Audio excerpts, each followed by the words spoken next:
പ്രമുഖ English ദിനപത്രമായിട്ടുള്ള new Indian എക്സ്പ്രസിൻ്റെ ഒരു video series ഉണ്ട്.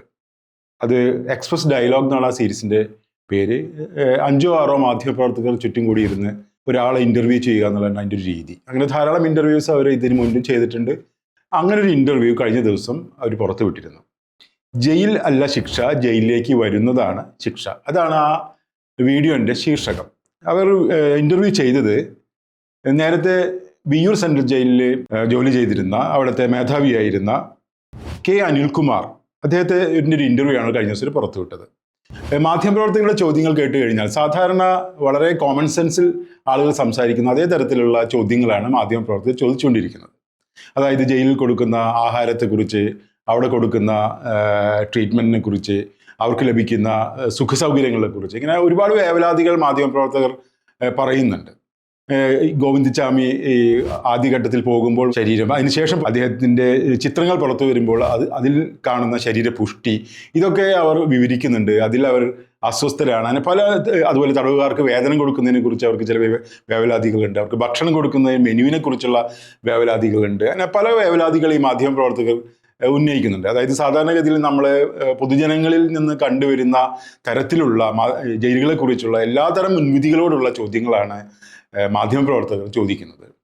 എന്നാൽ അതേസമയം ഈ ചോദ്യങ്ങൾക്ക് മുൻ ജയിലറായിരുന്ന വിയ്യൂർ ജയിലിൻ്റെ മേധാവിയായിരുന്ന അനിൽകുമാർ കുറേ കൂടെ പോസിറ്റീവായിട്ടുള്ള ഉത്തരങ്ങളാണ് അദ്ദേഹം നൽകുന്നത്. അദ്ദേഹം പല കാരണങ്ങൾ അതിനെക്കുറിച്ച് പറയുന്നുണ്ട്. ജയിൽ ഒരു കറക്ഷണൽ ഹോമാണെന്നുള്ള പോലെയുള്ള ആ സങ്കല്പത്തെക്കുറിച്ചൊക്കെ അദ്ദേഹം സംസാരിക്കുന്നുണ്ട്. ഈ വീഡിയോ യഥാർത്ഥത്തിൽ അതിനെക്കുറിച്ച് പറയാൻ അല്ല നമ്മൾ പറയുന്നത്. അദ്ദേഹം പറഞ്ഞ മറ്റു ചില കാര്യങ്ങളെക്കുറിച്ച് സൂചിപ്പിക്കാനാണ് ഈ വീഡിയോ നമ്മൾ എടുക്കുന്നത്. പക്ഷെ എങ്കിലും അദ്ദേഹം കുറേ കൂടെ ബാലൻസ്ഡ് ആയിട്ടുള്ള അപ്രോച്ചാണ്, ഈ മാധ്യമപ്രവർത്തകരെക്കാൾ ബാലൻസ്ഡ് ആയിട്ടുള്ള അപ്രോച്ചാണ് അനിൽകുമാറിൻ്റേത്. അദ്ദേഹം വധശിക്ഷയെക്കുറിച്ച് പറയുന്നു. വധശിക്ഷയെക്കുറിച്ചുള്ള അദ്ദേഹത്തിൻ്റെ അഭിപ്രായം, വധശിക്ഷ നടപ്പിലാക്കാൻ പാടില്ലെന്നാണ് ഇദ്ദേഹത്തിൻ്റെ അഭിപ്രായം. കാരണം എന്താണെന്ന് വെച്ചാൽ നമുക്കറിയാം, കുറേ കാലം ആളുകളൊക്കെ വധശിക്ഷയ്ക്ക് വിധേയമായി കഴിഞ്ഞാൽ ഒരു 10-30 കൊല്ലത്തിന് ശേഷം യഥാർത്ഥത്തിൽ അവരെല്ലാ കുറ്റം ചെയ്തതെന്ന് തെളിഞ്ഞാൽ അവരെ തിരിച്ചുകൊണ്ടുവരാൻ നമുക്ക് കഴിയുമോ? ഇല്ല. അത്തരം പല ചോദ്യങ്ങൾ ഉന്നയിച്ചുകൊണ്ട് അദ്ദേഹം വധശിക്ഷ എന്തുകൊണ്ട് പാടില്ല എന്ന് പറയുന്നുണ്ട്. അപ്പോൾ നിരവധി ഇത്തരം കാര്യങ്ങൾ പറഞ്ഞു വരുന്നുണ്ട്. എന്നാൽ അതിനിടയിൽ അദ്ദേഹം പറയുന്ന ഒരു പ്രധാനപ്പെട്ട ഉത്തരത്തെക്കുറിച്ചാണ് നമ്മൾ ഈ വീഡിയോയിൽ സംസാരിക്കുന്നത്. അദ്ദേഹം തടവുകാരെ കുറിച്ച് പറയുകയാണ്.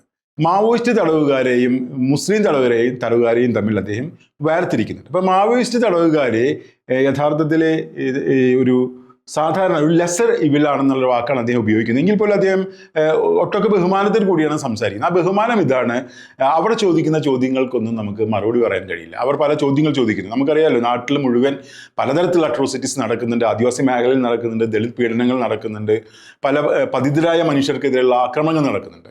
ഇതിനെക്കുറിച്ചൊക്കെ മാവോയിസ്റ്റുകൾ ചോദിക്കുന്നുണ്ട്. ഈ ചോദ്യങ്ങൾ ചോദിക്കുമ്പോൾ, സൈദ്ധാന്തികമായി അവർ ചോദിക്കുന്ന ചോദ്യങ്ങൾ ചോദിക്കുമ്പോൾ നമുക്ക് ഉത്തരം മുട്ടിപ്പോകും. അപ്പോൾ കാരണം അവർ കുറേ കൂടെ ഒരു ബഹുമാനത്തോടു കൂടിയാണ് അദ്ദേഹം മാവോയിസ്റ്റുകളെ കുറിച്ച് സംസാരിക്കുന്നത്.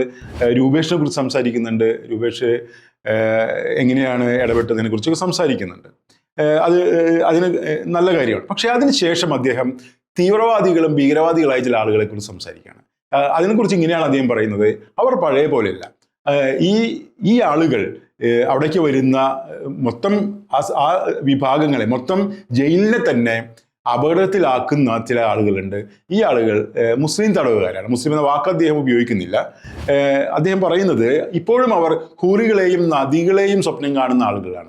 മാവോയിസ്റ്റുകൾക്ക് ചില കാരണങ്ങളുണ്ട്, എന്നാൽ മുസ്ലിങ്ങൾക്ക് എന്ത് കാരണമാണ് ഉള്ളതെന്ന് അദ്ദേഹം ചോദിക്കുന്നത്. ഈ വിയ്യൂർ സെൻട്രൽ ജയിലിൽ അദ്ദേഹം ഉള്ള സമയത്ത് തന്നെ കിടന്നിരുന്ന ആളാണ് റാസിഖ് റഹീം. അതുപോലെ നിരവധി തടവുകാർ, ഇപ്പോഴും അവിടെ മുസ്ലിം തടവുകാരുണ്ട്. ഹൈ സെക്യൂരിറ്റി പ്രിസണിൽ ധാരാളം തടവുകാരുണ്ട്. അപ്പോൾ ഈ തടവുകാരിലായിട്ടുള്ള മുസ്ലിങ്ങളായിട്ടുള്ള തടവുകാരെ കുറിച്ചുള്ള അദ്ദേഹത്തിൻ്റെ അഭിപ്രായമാണ് ഈ പറയുന്നത്. അവർ ഹൂറികളെയും നദികളെയും ഒക്കെ സ്വപ്നം കാണുന്ന ആളുകളായിട്ടും പ്രത്യേകിച്ചൊരു കാരണവുമില്ലാതെ കുഴപ്പങ്ങൾ ഉണ്ടാക്കുന്ന ആളുകളായിട്ടാണ് അദ്ദേഹം മുസ്ലിം തടവുകാരെ കുറിച്ച് അദ്ദേഹം മനസ്സിലാക്കുന്നതും കാണുന്നതും. അദ്ദേഹം മറ്റൊരു കാര്യം പറയുന്നു: ഈ മുസ്ലിം തടവുകാർക്ക് എവിടെ നിന്നൊക്കെയോ പണം വരുന്നു. എല്ലാ മാസവും അവർക്ക് മണി ഓർഡർ വരുന്നു. എനിക്കറിയാം പല തടവുകാർക്കും വീടുകളിൽ നിന്ന് ആളുകൾ പണം അയച്ചു കൊടുക്കാറുണ്ട്. കാരണം എന്ന് വെച്ചാൽ അവർക്ക് അവിടെ 1400 രൂപ ചെലവഴിക്കാനുള്ള അവകാശമുണ്ട്. ഈ അവരുടെ ചെറിയ ചെറിയ ആവശ്യങ്ങൾക്ക് വേണ്ടി. ആദ്യമൊക്കെ 7 മിനിറ്റ് സംസാരിക്കാനാണ് ഫോണിൽ സംസാരിക്കാൻ അനുവാദം ഉണ്ടായിരുന്നത്. പിന്നീട് അത് ആ സമയം വർദ്ധിപ്പിക്കുകയും അങ്ങനെ നമുക്ക് സംസാരിക്കണമെങ്കിൽ അവർക്ക് പണം കൊടുക്കണം. അപ്പോൾ അല്ലെങ്കിൽ ക്യാൻറ്റീനിൽ നിന്ന് അവർക്ക് ചില സാധനങ്ങൾ വാങ്ങിക്കാൻ സാധിക്കും. അതിനൊക്കെ അവർക്ക് പണം ആവശ്യമാണ്. ഈ പണം അവർക്ക് തികയാതെ വരുമ്പോൾ വീടുകളിൽ നിന്ന് ആളുകൾക്ക് അയച്ചു കൊടുക്കാറുണ്ട്. അത് മാവോയിസ്റ്റുകൾക്കും അയച്ചു കൊടുക്കാറുണ്ട്, ഏത് തടവുകാർക്കും അയച്ചു കൊടുക്കാറുണ്ട്. അതുപോലെ തന്നെ ഒരുപക്ഷെ മുസ്ലിം തടവുകാർക്കും അയച്ചു കൊടുക്കുന്നുണ്ടായിരിക്കാം. പക്ഷെ മുസ്ലിം തടവുകാർക്ക് വരുന്ന പണത്തെക്കുറിച്ച് അദ്ദേഹം ഒരു ദുസ്സൂചനയോട് കൂടിയാണ് സംസാരിക്കുന്നത്. മാത്രമല്ല അദ്ദേഹം വേറൊരു കാര്യം പറയുകയാണ്, മുസ്ലിം തടവുകാർ മറ്റുള്ള തടവുകാരെ പോലെയല്ല മുസ്ലിം തടവുകാരുടെ കുടുംബങ്ങൾ. അവർ തങ്ങളുടെ കുടുംബത്തിലെ ആളുകൾ, തങ്ങളുടെ കുടുംബാംഗങ്ങൾ ജയിലിൽ കിടക്കുന്നത് ഒരു അഭിമാനത്തോടു കൂടിയാണ് സംസാരിക്കുന്നത്. ഞങ്ങളുടെ കമ്മ്യൂണിറ്റിക്ക് വേണ്ടിയാണ് അവർ കിടക്കുന്നതെന്ന് അദ്ദേഹം പറയുകയാണ്. അപ്പോൾ നമുക്കറിയാം എന്തുകൊണ്ടാണ് ഈ തടവുകാരെ കുറിച്ച് ഇത്തരത്തിലുള്ള മാറ്റം ആളുകൾക്കുണ്ടാകുന്നത്. ചില ആളുകളൊക്കെ പറയുന്നത് കേട്ടിട്ടുണ്ട്, സാധാരണഗതിയിൽ മുസ്ലിം തടവുകാർ കുറച്ച് കുഴപ്പക്കാരായിട്ടുള്ള ആളുകളാണെന്ന് പറയുന്ന പല ആളുകളും ഞാൻ കണ്ടിട്ടുണ്ട്. ഈ തടവുകാരായിട്ടുള്ള ആളുകളോട് സംസാരിക്കുമ്പോൾ, മുൻ തടവുകാരായിട്ടുള്ള ആളുകളെ കുറിച്ച് സംസാരിക്കുമ്പോൾ, മാവോവാദി തടവുകാരോട് സംസാരിക്കുമ്പോൾ, പലതരത്തിലുള്ള തടവുകാരോട് സംസാരിക്കുമ്പോൾ മുസ്ലിം തടവുകാരെ കുറിച്ച് ഒട്ടൊക്കെ ഒരു കുഴപ്പം പിടിച്ച ആളുകളായിട്ട് സംസാരിക്കുന്നതായിട്ടാണ് പലപ്പോഴും തോന്നിയിട്ടുള്ളത്. കാരണം പക്ഷേ ഇതിൽ നിന്നൊരു കാര്യം നമുക്ക് വ്യക്തമാവുന്നത്, മുസ്ലിം തടവുകാരെ ഇതര തടവുകാരിൽ നിന്ന് വേറിട്ടാണ് ജയിലർ പോലും കാണുന്നത്. കാരണം റാസിഖ് റഹീം തന്നെ ഒരിക്കൽ പറഞ്ഞിട്ടുണ്ട്, മുസ്ലിം തടവുകാർ ജനങ്ങൾക്ക് വേണ്ടിയല്ല, വേറെ ആളുകൾക്ക് വേണ്ടി സംസാരിക്കുന്നവരാണ്. ബാക്കി ആളുകളൊക്കെ ഈ പ്രത്യേകിച്ചും മാവോയിസ്റ്റ് തടവുകാരും അതുപോലെയുള്ള രാഷ്ട്രീയ തടവുകാരൊക്കെ ഈ ജനത്തിന് വേണ്ടി സംസാരിക്കുന്നവരും മുസ്ലിങ്ങൾ ജനങ്ങൾക്ക് വേണ്ടിയല്ല, വേറെ എന്തിനൊക്കെയോ വേണ്ടി സംസാരിക്കുന്നവരായിട്ടാണ് കാണുന്നത്. അതായത് അവരൊരു കുഴപ്പം പിടിച്ച ആൾക്കാരാണ്, അവരെ ഒരു തരത്തിലുള്ള പരിഗണനയും അർഹിക്കാത്തവരാണെന്നുള്ളൊരു മനോഭാവം ജയിലിനുള്ളിലുണ്ട്, ജനങ്ങൾക്കുണ്ട്, ഇതര വിഭാഗങ്ങൾക്കുണ്ട്. ഇത് മുസ്ലിങ്ങൾക്കെതിരെയുള്ള ഒരു വംശീയതയുടെ ഭാഗമാണ്, ഇസ്ലാമോഫോബിയയുടെ ഭാഗമാണ്. ഈ വീഡിയോ പറയാൻ ശ്രമിക്കുന്നത് മുസ്ലിം തടവുകാരെ നാം എന്തുകൊണ്ടാണ് വേറിട്ട് കാണുന്നത് എന്നുള്ളതാണ്. ജയിലിൽ മുസ്ലിം തടവുകാരെ തന്നെ വേർതിരിവ് നമുക്ക് കാണാൻ പറ്റും. ഇപ്പോൾ ഒരുപാട് കാലങ്ങളായിട്ട് ജയിലുകളിൽ തടവ് ശിക്ഷ അനുഭവിച്ചു വരുന്ന പലതരം ആളുകളുണ്ട്. അതായത് മുസ്ലിങ്ങളിൽ തന്നെ ഒരു തരംതിരിവ് നമുക്ക് കാണാൻ പറ്റും. ഇപ്പോൾ ഉമർ ഖാലിദ്, അദ്ദേഹം ദീർഘകാലമായിട്ട് തടവറയിൽ കഴിഞ്ഞുകൂടുന്ന ഒരാളാണ്, തടവ് ശിക്ഷ അനുഭവിച്ചുകൊണ്ടിരിക്കുന്ന ആളാണ്. അപ്പോൾ ഉമർ ഖാലിദിനോട് നമുക്കുണ്ടാകുന്ന ഒരു മനോഭാവം, പുറമെയുള്ള ആളുകൾക്ക് ഉണ്ടാകുന്ന മനോഭാവം അദ്ദേഹം കുറെ കൂടെ ആക്സെപ്റ്റബിൾ ആണ്. അതായത് ഗാർഡിയൻ അദ്ദേഹത്തിന് കുറിച്ച് ഇന്റർവ്യൂ പ്രസിദ്ധീകരിക്കുന്നു, മംദാനി, ന്യൂയോർക്കിലെ മേയറായിട്ടുള്ള മംദാനി അദ്ദേഹത്തെ കുറിച്ച് സംസാരിക്കുന്നു, ഇന്ത്യയിലെ വിവിധ മതേതരവാദികൾ അദ്ദേഹത്തെക്കുറിച്ച് എഴുതുന്നു, സംസാരിക്കുന്നു. ഇതൊക്കെ നമ്മൾ നിരന്തരം കാണുന്നുണ്ട്. എന്നാൽ അതേസമയം തന്നെ ഒരു വിശ്വാസിയായിട്ടുള്ള തടവുകാരനെ കുറിച്ച് നാം സംസാരിക്കുക പതിവില്ല. അതായത് UAP തടവുകാരായിട്ട് ഇപ്പോൾ ഷർജിൽ ഇമാം ഉദാഹരണത്തിന്, അല്ലെങ്കിൽ ഞാൻ നേരത്തെ സൂചിപ്പിച്ച റാസിഖ് റഹീമിനെ പോലുള്ള തടവുകാരെ, ഇപ്പോഴും തടവ് ശിക്ഷ അനുഭവിച്ചുകൊണ്ടിരിക്കുന്ന ധാരാളം ആളുകൾ. അപ്പോൾ ഈ തടവറയിലുള്ള മുസ്ലിങ്ങൾ തന്നെ പലതരത്തിൽ വേറിട്ടാണ് കാണുന്നത്.